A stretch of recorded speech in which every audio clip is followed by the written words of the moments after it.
In this tutorial you are going to learn how to add a Contact Form 7 form in Elementor.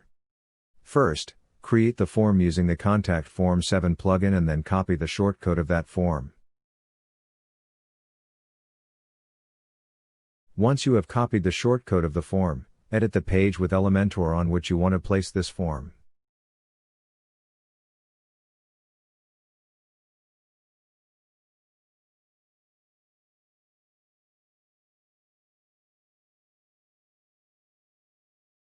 Once Elementor is active, scroll down and drag and drop the shortcode widget on the page.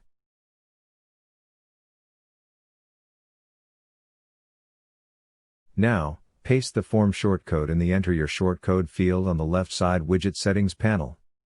The Contact Form 7 form should now display on the page. Don't forget to save your changes. And that's it.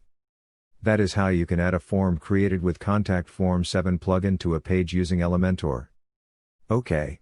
Now that you know how to add a Contact Form 7 form in Elementor, do you want to know about the cheapest tools to build and run a website?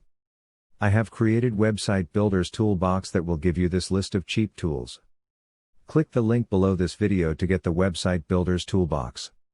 And, if you like this tutorial, then don't forget to subscribe to my channel and click the bell icon to get more tutorials like this.